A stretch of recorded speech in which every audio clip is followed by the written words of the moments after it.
Welcome back. તો કેરીના રસિકો માટે આનંદો, કારણ કે ગત વર્ષ કરતાં આ વર્ષે કેરી સસ્તી થઈ છે।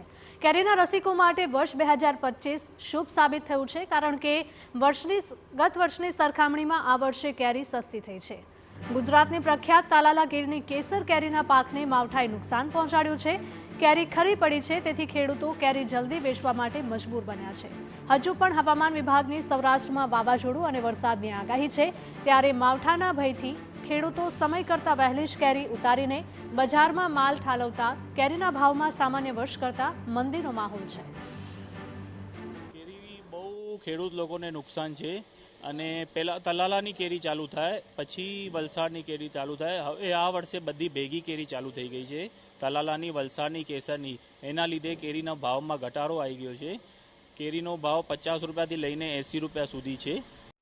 સામાન્ય રીતે બજારમાં રત્નાગીરીની આફૂસની આવક શરૂ થાય છે, ત્યારબાદ બજારમાં ગુજરાતીઓની ફેવરિટ કેસર કેરી આવે છે, જેમાં સૌથી પહેલા તાલાલા, ગીર, વંથલીથી કેસર કેરી બજારમાં આવે છે। માવઠાના ગીરની કેસર કેરીની આવકમાં 20%નો ઘટાડો આવ્યો છે। બીજી તરફ વલસાડ અને કચ્છની કેરી પણ બજારમાં આવવાની શરૂઆત થઈ ચૂકી છે, જેથી આવક વધવાથી ભાવ ઘટ્યા છે। ગત વર્ષે જે કેસર કેરી 100 થી 150 રૂપિયા પ્રતિ કિલોના ભાવે વેચાતી હતી, તે હાલમાં 60 થી 100 રૂપિયા પ્રતિ કિલોના ભાવમાં વેચાઈ રહી છે।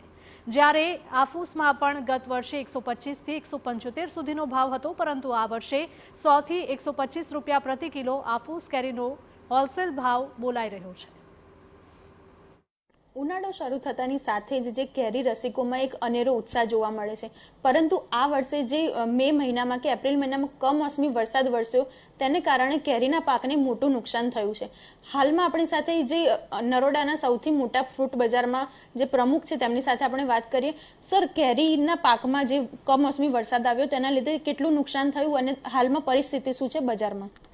નુકસાન તો બેન એવું છે ને કે જે વલસાડ, આપણે તલાલા, ગીર અને જૂનાગઢમાં જે હવામાન ખરાબ થયું, વરસાદ પડ્યો, એના લીધે 15-20% નુકસાન ત્યાં થયું છે।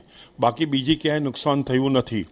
બાકી કેરી અત્યારે જે આજથી 20 દિવસ પહેલાં જે માર્કેટ હતું એ બહુ જ સારું હતું।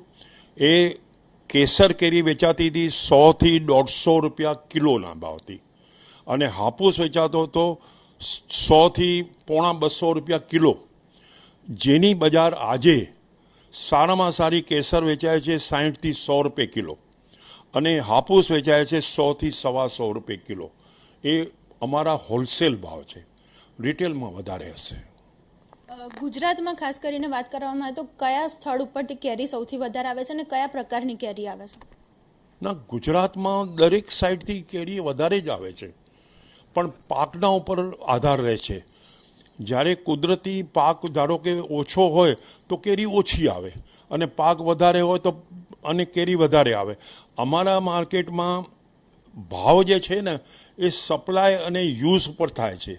જો કેરીનો પાક સારો હોય તો કેરી પુષ્કળ આવે તો ભાવ ઘટી જાય, અને જો પાક ઓછો હોય તો કેરી ઓછી આવે તો ભાવ વધી જાય। અમદાવાદના ફ્રૂટ બજારમાં કયા કયા રાજ્યમાંથી કેરી આવે છે અને કઈ કઈ વધારે અહીંયા વેચાતી હોય છે?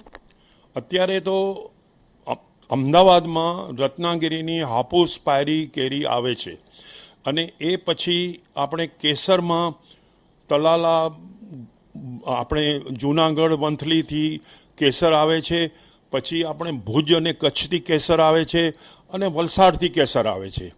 એ બધી સાઈડોથી કેસર આવે છે।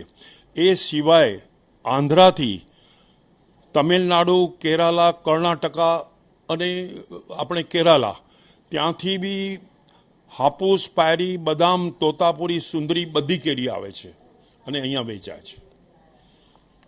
જે રીતે વાત કરીએ તો જે અલગ અલગ રાજ્યમાંથી પણ અહીંયા કેરી આ માર્કેટમાં વેચાવા આવે છે, પરંતુ ખાસ કરીને ગુજરાતની ઓળખ સમાન જે કેસર કેરી છે, તેને તાલાલા અને ગીરની કેસર કેરીને હવામાનની માઠી અસર પડી છે, પરંતુ વલસાડ અને ભુજની જે કેરી છે હાલમાં ઓછા ભાવે અહીંયા હોલસેલ બજારમાં વેચાઈ રહી છે। તેથી કેરી રસિકોને પણ આ વર્ષે સસ્તા દામ ઉપર કેરી ખરીદવાનો મોકો મળશે। કેમેરા પર્સન મનીષ ત્રિવેદી સાથે ધ્વનિ મોદી, TV9।